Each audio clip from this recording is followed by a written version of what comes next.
حضرت منصور بن عبار رحمت اللہ تعالی علیہ ایک روز واز فرما رہے تھے. کسی حقدار نے آپ سے 4 درہم کا سوال کیا تو آپ نے فرمایا جو اس کو 4 درہم دے دے گا میں اس کے لیے 4 دعائیں کروں گا.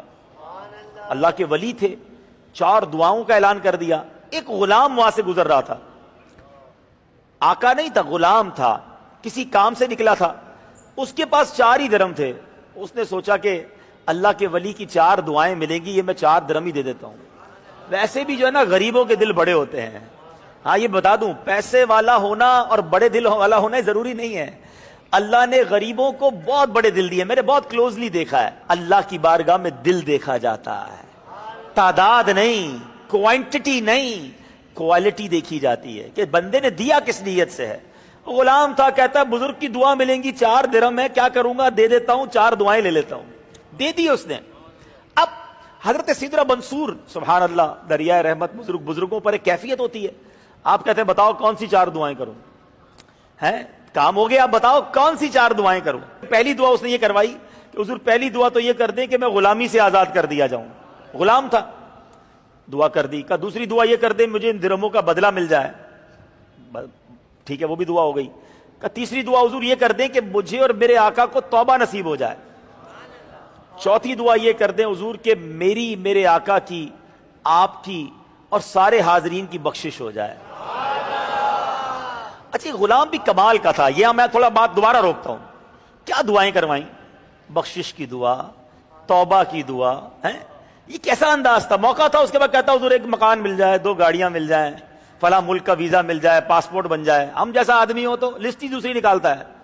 ہمیں تو کوئی دعا کرنے کا موقع بھی مل جائے نا تو ہم نے دنیا ہی مانگنی ہے. اللہ کے بندو, جب کسی بزرگ سے ملاقات ہونا, یا آئندہ کے لیے بھی مدنی پھول یاد رکھیں, کسی مزار پہ جائیں, اللہ کرے مکے مدینے جائیں, اللہ سے دنیا کے ساتھ آخرت بھی مانگیں. نبی پاک کی وہ کتنی خوبصورت دعا ہے, اللہم ربنا آتنا فی الدنیا حسنۃ وفی الآخرۃ حسنۃ وقنا عذاب النار. اللہ میری دنیا بھی اچھی کر دے, میری آخرت بھی اچھی کر دے, اور مجھے عذاب قبر سے بچا. ہم کیا مانگتے ہیں, تو ایمان کی سلامتی مانگو, مغفرت مانگو, اور سب سے بڑی بات یہ اللہ کی رضا مانگو. یاد رکھو جس سے اللہ اس کا رسول راضی ہو گیا نا, اس کی دنیا بھی اچھی ہو جانی ہے, اس کی آخرت بھی اچھی ہو جانی ہے.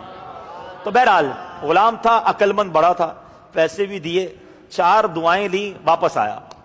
اب آقا انتظار کر رہا تھا. کہا کہ تم کیوں آئے اتنی دیر سے, کام سے گئے تھے, دیر ہو گئی. کہا حضور ایسا ایسا معاملہ ہوا, 4 ہی درہم تھے, 4 دے آیا, دعائیں 4 لے آیا. کہا اچھا بتاؤ کون سی 4 دعائیں کروائیں. کہا پہلی دعا حضور یہ کروائی کہ دعا کریں کہ میں غلامی سے آزاد ہو جاؤں. آقا کہتا جا, میں نے تیرے کو غلامی سے آزاد کیا. ادھر دعا ملی تھی نا اللہ والے کی, ولی اللہ کے ہاتھ اٹھے تھے, فوراً قبول. آقا کا دل بدل گیا, کہتا جا میں نے تجھے آزاد کیا. دوسری دعا کون سی تھی. کہا حضور میں نے کہا کہ جو 4 درہم دیے تھے اس کے بدلے مجھے اس کا نعم البدل مل جائے, بدلہ مل جائے. غریب آدمی ہوں, 4 ہی تھے, دے دیے اللہ کی راہ میں. کہا میں نے تجھے اس کے بدلے 4000 درہم دیے. کہتا اچھا. تیسری دعا کیا کروائی تھی. کہا حضور تیسری دعا یہ کرائی تھی کہ اللہ مجھے اور آپ کو توبہ نصیب کر دے. تو اب غلام بات جو آقا تھا وہ کہتا ہے استغفر اللہ ربی من کل ذنب واتوب الیہ, میں اپنے گناہوں سے توبہ کرتا ہوں, میں نے یہ بھی توبہ کر لی. تیری تیسری دعا بھی قبول ہو گئی. چوتھی دعا کیا تھی. وہ کہتا ہے حضور چوتھی دعا یہ تھی کہ حضور دعا کر دیں اللہ آپ کی, میری, میرے آقا کی, سارے حاضرین کی بخشش کر لے. آقا بھی کمال کا تھا, کہتا 3 میرے ہاتھ میں تھی, وہ تینوں کام میں نے کر لیے ہیں, چوتھی اللہ کے ہاتھ میں ہے, اللہ کے اختیار میں ہے, انشاءاللہ وہ مغفرت بھی فرما دے گا.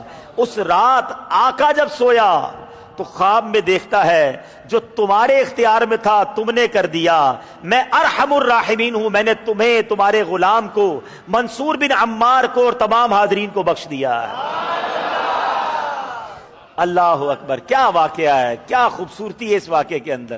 یہ سیکھنا ہے پہلے کہ لوگ کیسے تھے, آخرت کی فکر کتنی تھی, دل کتنا بڑا تھا, اللہ کی راہ میں خرچ کرنے کا جذبہ کیسا تھا. صلو علی الحبیب صلی اللہ تعالی علی محمد. مجھے اپنی اور ساری دنیا کے لوگوں کی اصلاح کی کوشش کرنی ہے انشاءاللہ عز و جل. Download Moj.